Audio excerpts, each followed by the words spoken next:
Hello again, everybody, and welcome to the next episode of the Tuned In Podcast. Here, a program where we're going to focus on the positive influences and positive things happening in and around our community, East Central Illinois, Danville, Champaign-Urbana, and really excited about the guest today because this is a person who's been a really positive influence on a lot of people for a long time. My guest is Lynn Anderson, coach and teacher and a lot of things, wearing a lot of different hats for Oakwood High School. And Lynn, good morning, and thanks for sitting down with me today. Good morning. I'm glad to be a part of your show. Well, I really appreciate it. This is still in its infancy here, but before I started to make this program and started recording these, you made a list of people of influencers that I really wanted to have on, and having known you for several years now, you know, I see what a positive influence you are, not just on the Oakwood community, but the other kids that you interact with as well. So really excited to talk to you today. And I introduced you as Lynn, and I have to be honest with you that it was probably about 3 or 4 years ago, as long as I've known you, I didn't know your first name was Lynn. Yeah. Most people don't. So obviously everybody around knows you as Juice. And if we've talked about a little bit off air here, but if you could just share a little bit how that came to be. Well, Mike Waters, I will say, gave me that, who I was assistant coach under for, well, he and I both have not disagreement, but how many years I was his assistant. But it came about because I was driving really fast, and I'll just make a shorter story. But it started out as AJ Floyd because I drove fast, and he didn't like AJ, so he said, I like OJ, and he goes, I don't even like OJ, let's just call you the Juice. So that's how it came about. But I don't drive fast anymore. I drive speed limit. How many years ago was that you've been, can you remember? Well, it would have been in the 80s, early 80s, Wow. 1980. Mike's another one of those guys in our community that's had a lot of influence on people for a long time. A lot of kids, a lot of adults too. Mike's been a really positive influence on a lot of people around here. Yeah, I was fortunate to be his assistant. I was fortunate. It was awesome. Yep. Yes. So, Juice, if you could tell us a little bit about your background. I know you're at Oakwood High School. How long have you been there, and kind of how did you get there? Well, I taught in Marshall for 3.5 years, which was my hometown. Graduated from Southern, and then, like most kids who graduate, tried to find a job, and my hometown hired me, which was awesome. Then I got married and moved up here. I was just going to sub, and I bet I wasn't up here even a month, and Glenn Keever called me, who was the principal at that time, and knew my husband and the business that they had in Danville, and asked if I was interested in teaching at Oakwood, and we talked it out, and so I went and interviewed and got the job and started teaching in 75, 76. And been at Oakwood ever since. Been at Oakwood ever since. So what motivated you to get into education? How did you end up an educator? My PE teacher in high school, I was a very avid PE student, I'll say, and she's the one who encouraged me. She goes, have you ever thought about it? And at that time, I hadn't, because my mom wanted me to be a nurse, and I didn't think I could handle being a nurse. And so I talked it over with my mom, and that's how I got into education, went into PE. So we talk a lot on here about influencers and people that kind of mentors like. So how was your PE teacher really kind of an influencer? What was it about her that led you into education? What did you see in her that you wanted to do? Well, she and I connected really well. She just was positive, and then of course you asked what sports I was in, and I thought, you don't know how old I am. They didn't have sports in high school. They had GAA, which is Girls Athletic Association, and I ended up being president of that just because I wanted to do sports, and we stayed after school every day. I can remember another girl and I went to the principal, and I think now if a girl would go to our principal now and ask this, but we went to the principal and say, why can't we play other schools? Why can't we play Casey? That was Casey or Martinsville. They're down there in Clark County. Why can't we just play them? Well, you can't because of IHSA. Well, at that time, we didn't even know what IHSA was. Sure. But we just connected, and I was a very active student, and she just continued to encourage me to go into PE. She thought I'd be a good fit. And so I respected her enough that that's what I did. So what all do you teach at Oakwood, or what have you taught since you've been there? I taught PE, and then PE, and then they added health, and then I retired, and no one applied for the jobs, so I applied for all 5 of my jobs back. Except for the PE job, I applied for the aide position, but I got 4 of my 5 jobs back after I retired.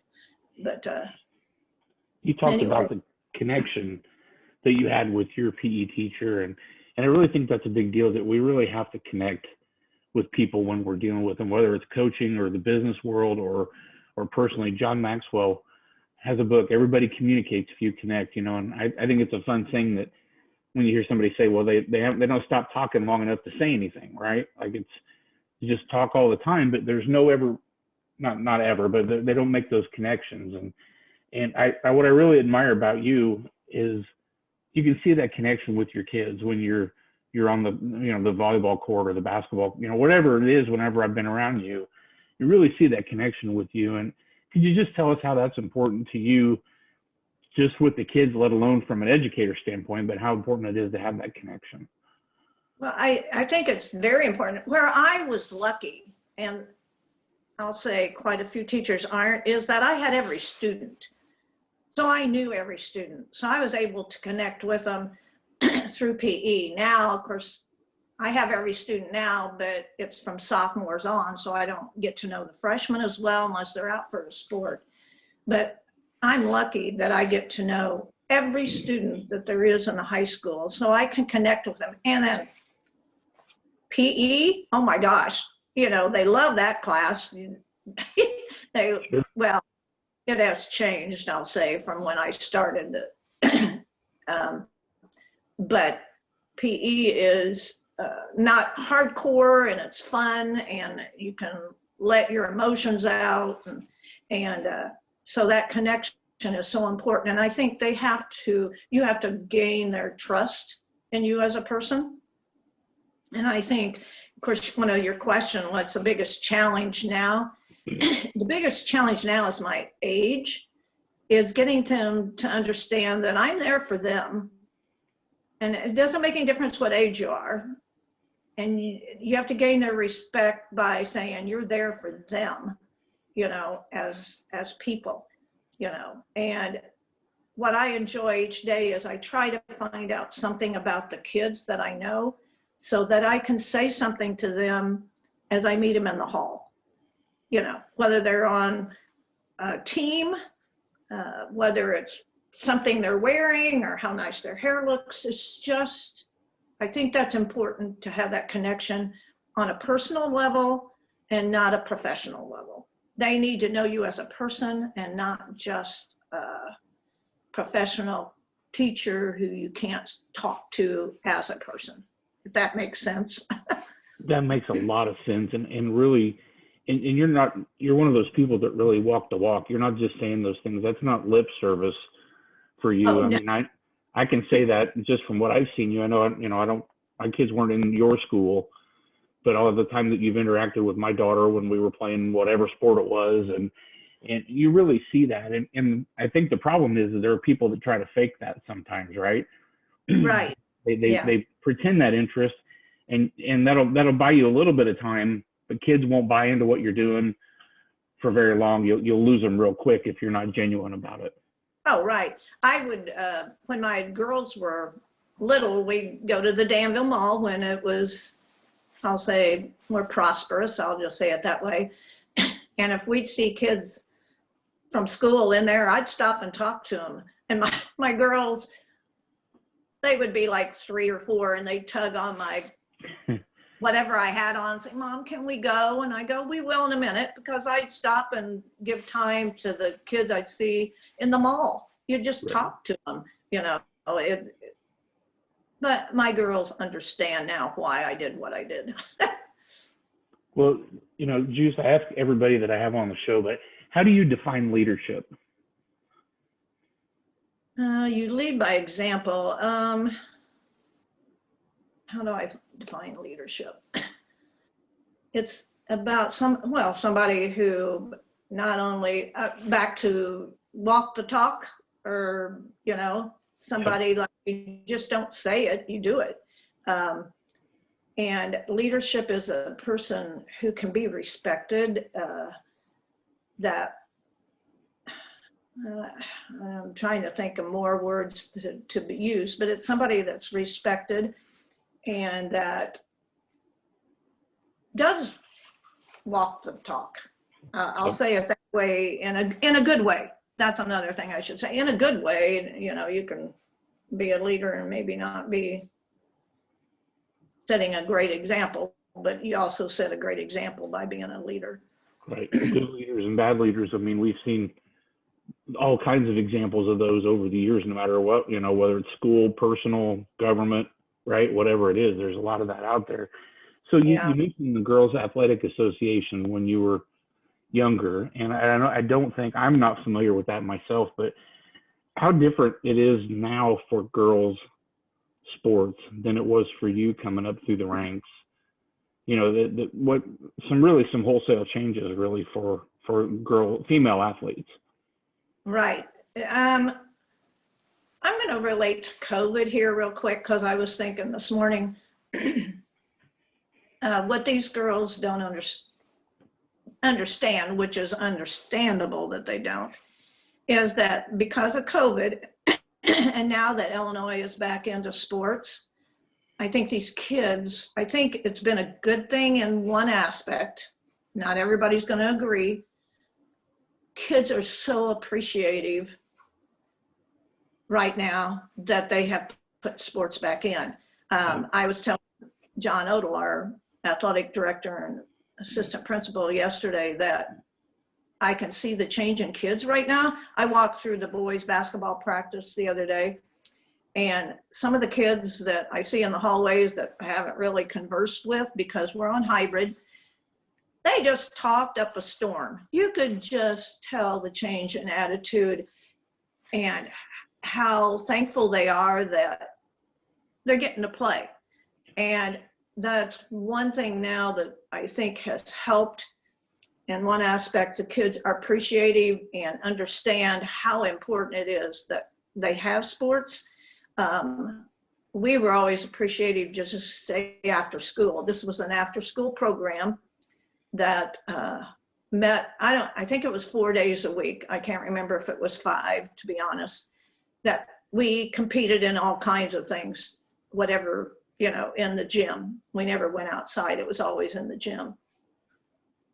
But we appreciated just being able to do that because, at that, well, of course, if I go home, I had chores to do because I lived on the farm.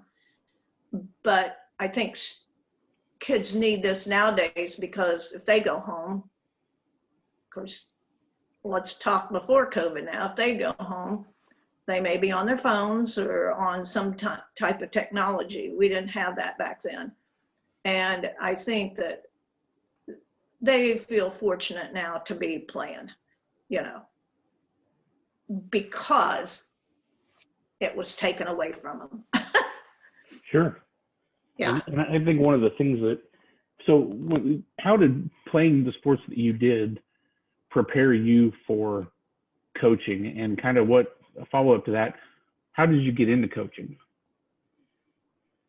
Well, when I was in college, I coached an intramural team in volleyball. I mean, I mean, it was intramural, but I coached it. When I went to Marshall, I had Cub cadets and I also had cheerleaders, which that wasn't coaching, but it was coaching. Now they consider cheerleading coaching, you know, and stuff. IHSA recognizes that. I call it an advisor back then because you advise them, but I got into that down there. When I came to Oakwood, Indiana State Sparkettes at that time down there, a Marshall lady who had a dance studio did the Indiana State Sparkettes. They were phenomenal at that time. And anyway, so when I came to Oakwood, they needed a new advisor for they called them, I don't know what, no, they called them pom-pom girls at that time. And I said, we need to call them something else. So then they called them the Oakwood Comets. Well, at that time too, Norma Jenkins, who was the PE teacher, was also the basketball coach. And so they were gonna, I think it was my second year there, I can't remember totally, but they said, would I be her assistant? And I said, I'd love to be her assistant because she was good. And they did that because I was in PE or had a degree in PE. I was still just taught health when I first started. And I said, I'd love to be her assistant. I can learn, you know, because I could do comments and I could learn from her because I respected her at that time. Once I was named her assistant in the fall, she quit, or she didn't quit Oakwood, she resigned. I went to her, I said, what in the world are you resigning for? Because I'm going to learn underneath you. And she said, because they're not going to pay me the same as they do the men. Wow. I said, okay. And so then Glenn came to me and said, you want to be the head coach? I said, no, I'm not ready to be a head coach. And he goes, I'll help you. Well, he said, I can come down after school and help you. Well, it was rough. It was rough because I was doing the comments, and which was after school sometimes too. And then I was trying to do, and I got parent calls in my first year. Well, and I said, look, I'm your girl. I probably wasn't real. I was nice, but I just said, at least your girls are getting to play because there's no one else that wants to coach. At that time, there were women coaches, and I said, at least your girls getting to play. And I had never experienced parents calling, and it was rough. And then thank goodness Mike came along, and they knew that Peggy Witzman at that time and some of the girls that were coming were going to be good. And they said, would it offend you if Mike coached? And I said, not whatsoever. So then Mike was the coach and I was his assistant, and it was the best thing for Oakwood. The best thing. So I got interested because Glenn Keever, and he did come down, not every day, but anyway, it was a rough start, but then I got interested in it, and it was got more involved with the kids, and it was a good thing. It was a great thing. You and Mike had a good run there for several years at Oakwood, and had some really good teams. Oh, excellent. He was great. He was the best coach. He was good. I don't know if his type of coaching nowadays would go. I don't know, but he was good, and the kids respected him. So how did playing sports prepare you to be in charge? You know, I think there's a lot of life lessons in sports. Having played when I was younger, you know, too, I can't say I was very good in the things that I wasn't a great athlete, but I think there's a lot of life lessons in sports. And how do you think some of those things working up through the ranks for you prepared you to be a head coach or an assistant coach or in charge of the comments? I mean, you had a lot of experiences in different things that were a lot different than when I grew up. Yeah, well, my mom, first of all, was an in-charge type person. She was, I can't say enough about my childhood and growing up. I grew up in a very disciplined home, and she was always in charge of everything. So I got that naturally. Um, and I knew when I first started Oakwood, it was a challenge because it was so different. I taught elementary PE in Marshall, where all the kids, when you say run, they go, how far, how long? Here, it's like, do we have to? Or I'm going to get all sweaty, you know, and it Right. was a big change for me. So I thought, there was many nights I came home and I thought, I'm a good person. I can do good here. You are not going to run me out of this place by some of the things you say and do. You know, it's just a new teacher. And I just knew that I could make a difference and that I could do it. And if as I was growing up, my mom always said, you commit yourself, then you do the best that you can do and you make a go of it. But I kind of got it naturally from her, you know, to the point where you take charge and you make a go of it.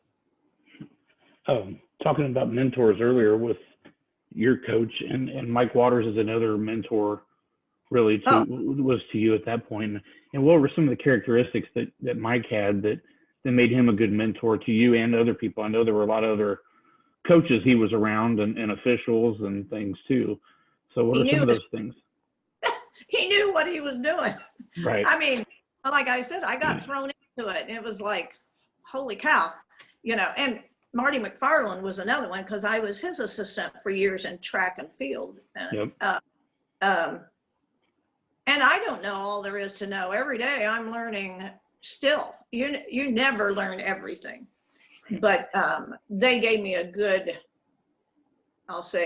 they gave good groundwork for me to go on as I did, you know.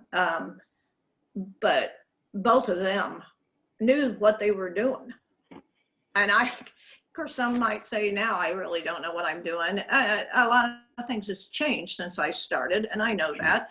But you know what? I was watching a team warm up the other night. And I'll just put it that way. And guess what they were doing? Layups. You know. Right.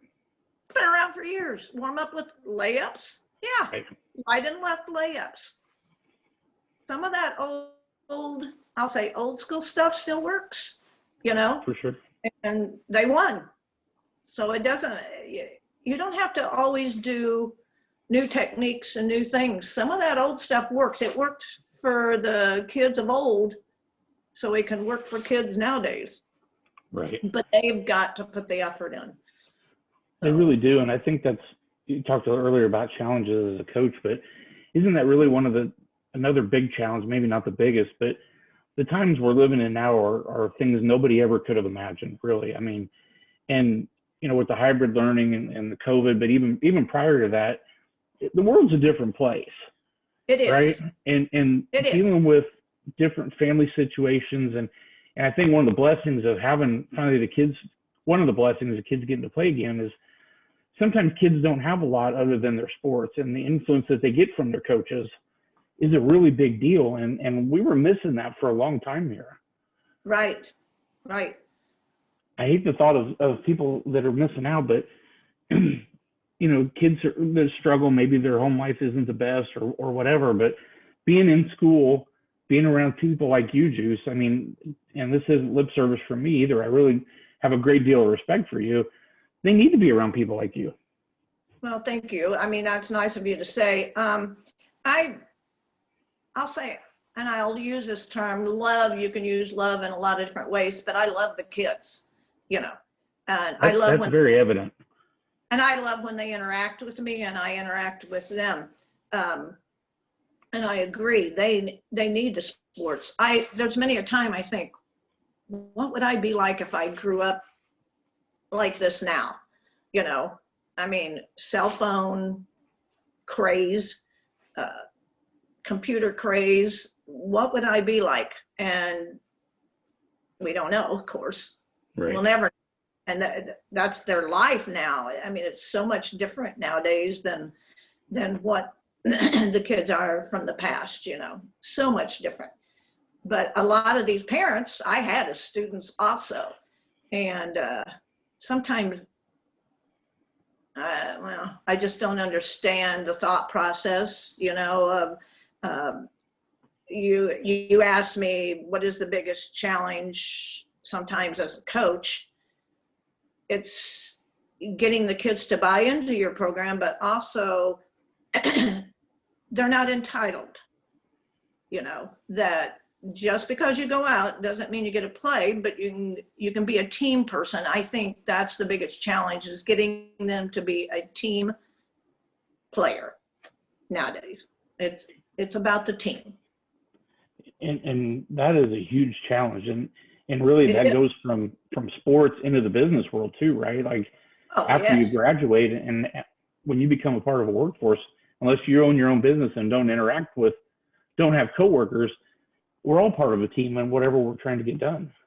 Oh, yes. And like I said, that's the biggest challenge, is getting them to be a team player, you know, that everybody counts, you know, even if it's a second string or whatever, if you didn't have those to play against or something. I know that was a challenge for Stephanie 2 years ago, whenever it was, that didn't have enough to scrimmage against in basketball, I'll just say. Right. Well, those people are important, you know. U of I has it. I know that, and I honestly didn't know it until we went over there and we watched some that they have practice people to play against, you know. Never even thought of that kind of thing. Well, those people are important, and you got to get that in their head. They are important, whether they're starters or not. They are important, and you got to get your starters to understand those kids are, you know, that just because you're on the floor doesn't mean, yes, maybe your talent is a little more, but you need those other players on the bench, you know. And that's the hardest thing nowadays as a coach, you know, to get, I'll say, the second string or the subs to understand they are important, you know. And there's a lot of coaches that are way better at that than others. Right. And communicating that, maybe no fault of their own. It's not that they don't think that, but sometimes it gets lost in the translation and really amid all the other things that are going on in the course of the day, because you as a coach, you got a lot of other hats you're wearing today too, other than the 2 hours you spend in practice. Oh, definitely that, you know, you got to worry about your kids being eligible, doing the right thing and saying the right thing in classes, even being safe outside of school, you know, and doing the right things outside of school. I mean, they have a lot of challenges, a lot more challenges than what we ever did growing up. A lot more challenges. And it's about, how would you say, not grooming them, but making sure that they know what's right and wrong. We talk a lot about that in health, about making the right decisions, and they've got to be strong in their character and their values in order to push ahead and not get themselves in a situation where it's not good. Yep. And you talked a minute ago about entitlements, you know, people that are entitled. And I think it's hard sometimes as a parent too, when you're in the stands and maybe your kid doesn't get to play as much as you think. You know, everybody growing up, everybody got it. When my kids are coming up, there's a trophy at the end of every season, regardless of how the season went, right? And we do build that entitlement mentality, and the cell phone gives us the instant gratification. You know, well, I didn't get what I want, so I'm going to go online and I'll have it tomorrow, right? And I think it's another level of difficulty for you as a coach dealing with that, because sometimes even as a parent, you know, we always think our kid or want to think our kid's going to be the next first round draft pick, but it's hard to see your kids hurt too. Right. And I mean, I was a parent, you know, and the hardest thing for me when I was a parent, I felt my girls deserved to be on the floor, and I put them on the floor. It wasn't received sometimes real well, but at least the other girl, I mean, one received real well by some parents, but the girls that played with them supported it and said they should have been on the floor. But it's hard to coach your own kids. I mean, oh yeah, It's hard to coach your own kids. So I understand parents. Yeah, because they have to deal with their parent or for their child not being happy and going home unhappy and not getting to play. I get that. You know, my girls played in college and they weren't happy at that time. I'll just watch what I say here. They weren't real happy. And I said, look, you have a choice. You can play because you love the sport. If you have a problem with the coach or whatever, then don't play. You know, you have that option and you're old enough to make that decision. I'm not gonna criticize the coach because she's a coach, you know.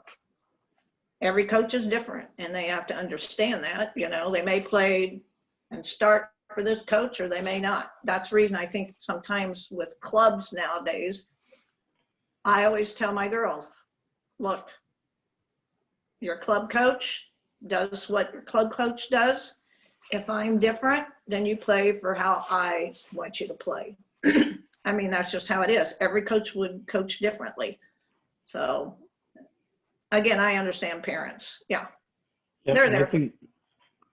I think a lot of coaches too, you mentioned the different coaching styles, and my boys both played for a guy that from the outside world, people that don't know him think, you know, he could be very, very, very difficult, you know, but my boys have nothing but respect for the guy. And really, I think playing for him prepared them very well for getting out in the real world and their work life, you know, because he set high standards and he expected, you know, he was very clear about what he wanted you to do and what he expected you to do. And he's a really good guy. But a lot of people that are sitting on the other side of the stands don't know that because they only see, you know, that little snippet of him. But he's really prepared a lot of kids for what they're facing in life. Well, I think you go back, Mike was a yeller. He was a Bobby Knight fan. And I can tell you, every one of those girls that had him, I'll say 99% of all those girls who had him would definitely pat him on the back nowadays, you know, and they're all older. They're in their 40s probably or older, that they have no regrets playing for him because of what he did. He scared me sometimes. but he was so good, you know. And I will say this, I've told my girls, I may yell at you while we're on the court, but I'm a person off the court. You can come talk to me. They have to know that you know, when you're in the moment of a game, your challenge is to win, and you may yell at the kids, but you can't take it personally. You know, it's to get your attention. And off the court, we're people. We're just people like everybody else. And that's just what they have to understand. And I think your boys then understood that. Yeah, because he was a person off the court. He was like a flip and a switch, really. I mean, how yes, he was, but he was a good example of that. Yeah.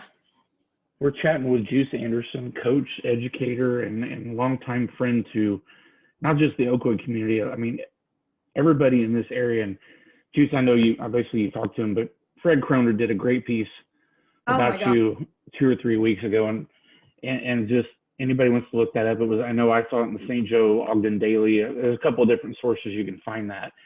There's a lot of people that aren't necessarily coaches, Juice, that have been in and around our sporting community and just our community in general that have been a good influence. And Fred is one of those. I kind of want to give him props because that was a great story he wrote about you. Gosh, that was, I mean, he talked to me, but I was like, oh my gosh. Yeah. I mean, that just floored me what he wrote. I mean, it was so nice. And I sent him a text ASAP or emailed him. I can't remember because I got cards in the mail and text and emails from people that I hadn't heard from for a long time. And it was just like, wow, Fred, you really went above and beyond. I mean, he did a nice job. I couldn't thank him enough for what he did. Yeah.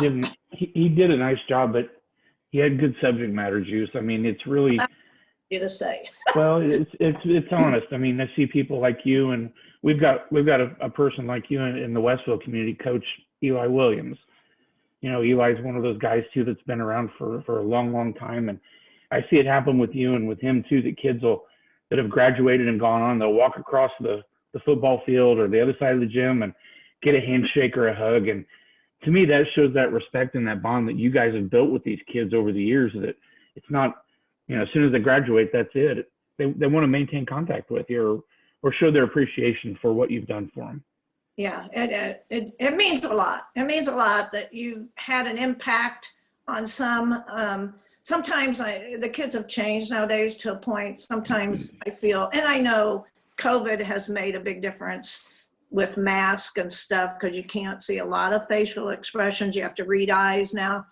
But it just, my heart breaks to the point where I don't feel like I'm, how would you say, impacting enough with the kids, but it's just different nowadays. And I don't feel I try to feel as close, but they've got a lot of, their minds go a lot of different places nowadays. Yeah. And so we talked a lot about sports today, Juice, but you wear some other hats for the Oakwood school and community as well. What else do I do? Yeah. Is that fast? I'm sorry. Yep. I turned off my phone. It dinged. Yep. Oh my God, I didn't turn that off. Just some of the other responsibilities or things that you've been involved in for Oakwood. Well, I do track and volleyball. I have the junior class, and I've had it for many a year. I think since I started out with the class of 1986 as freshmen, and then I just went from now on. Juniors. I have the junior class. I do take stats for the girls basketball team now and was the assistant basketball coach until 5 years ago. Other responsibilities, support other coaches, support the teams. I just do some extra things at the school. I mean, like, I'll say this. I did a Super Bowl meal for all the teachers last Wednesday. Cooked. I mean, I just do things like that. I fix a meal for all of them and just do some extra things like that. Well, you're selling yourself short. You do a lot of extra things, and even not being part of the Oakwood community, you know, and working the radio for county tournaments, and whenever everybody's excited, whenever we know you're running the hospitality rooms, and you go out of your way to make everybody. No, I'm serious. Everybody's has stuff. It's plentiful, and you know, you're always making sure everybody has what they need. And I think that's another cool thing about you, Juice, is servanthood, right? You always seem to put other people first. Well, that's nice of you to say, but you know what? I represent Oakwood High School, and that's important to me, how I represent Oakwood High School. Because even though I'll say, like, the hospitality rooms, like you say, that I represent Oakwood High School. So that's not a reflection just on me, it's a reflection on Oakwood, and I want it to be a good reflection on Oakwood High School. Yeah, I was telling somebody, I don't know who it was, that when I first came to Oakwood, I talked about Marshall a lot. And I had one of my comments at that time. She said to me, "You're at Oakwood now. Would you quit talking about Marshall High School and the Marshall Lions?" And, you know, I appreciate, at the time, it kind of didn't set well. I didn't say anything. It just didn't, you know, and I thought that's all I've known, you know, because I grew up there. It was a Marshall Lion and all this. But I appreciated that she had said that to me, you know, because I thought, oh, she's right. These people are in their Oakwood community, and I am in Oakwood now, you know, and I still am. And Oakwood has meant a lot to me. It's a home. at the home the high school is. It's a safe haven, I think now. I have no problems going there. With COVID or anything, Tim Lee has done a phenomenal job in making it safe, and it's just a great place to go to. And you do have a really good team there. You mentioned Tim Lee. It's another guy that's been well known in the community, regardless if you're from Oakwood or not, that he's always there. Austin Winger was there for a couple of years. I've known Austin for a long time. Oh yeah. And Stephanie, when my daughter played against you guys. We didn't have a great deal of success. You guys had some really good teams there. But you do, and having that great core of people around, it makes life a lot easier, doesn't it? Oh yeah. And I have been fortunate. We had of course they kid me. We had a retired teachers group that started meeting. And those teachers taught together for, I'm going to say, close to 30 years. Nowadays we have a lot of teachers coming and going, but that group of teachers was phenomenal that I've been fortunate to be a part of. We have a great staff right now, I think, and all different ages, which I think the kids need. I think they need the young, and I think they need the old, and the in-between, of course.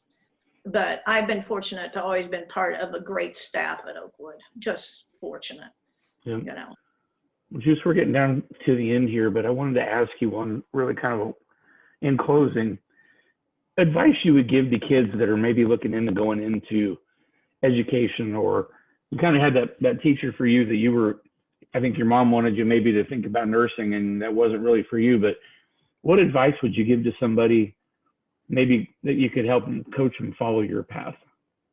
Well, as far as going into teaching, first of all, you've got to like kids. I mean, you just don't go into teaching because you don't know of anything else to do. You've got to like kids. You've got to understand that there's a lot of different, like we talked earlier, a lot of people come from different backgrounds. They're not all going to think the same way you think, and coaching, got to love the sport. And even if you don't, I'll say, well, you got to love the sport nowadays, I will say. You got to understand you're going to get kids of all different talents and abilities, that they're either going out because their friends are going out, or because they love the sport, or because their parents say you need to be a part of something. No matter what it is, you're there to make an impact on them in some positive way and to get the best out of them that they can. So they've got to understand that, that not all kids are going to be the best athletes. It's about you getting the best out of them and making them feel they're worthy of being there. That was fantastic. And that really summarizes why I wanted to talk to you today, because you are that person, Juice. I mean, you've been such a positive influence, just not on your Oakwood community, but a lot of people around here. And I know for sure, I speak for a lot of people, say that we're blessed to have you in our area. Well, that's really nice of you to say. I feel blessed to be here. Every night I thank God for just keeping me healthy and getting me through the day and having a great day at Oakwood. I do every night. I said, thank you for this great day at Oakwood, so I'm a believer. So I feel blessed again to be surrounded by all the people that I have been surrounded by the last 40 years here. Well, Juice, thank you again. We're going to wrap this up today, but Juice Anderson, Oakwood High School, coach, teacher, mentor, friend to an awful lot of people. And thank you so much for sitting down with me today. Well, thank you. I appreciate it. And you have a good weekend and keep warm. Yep. We'll see you soon. All right. Thanks.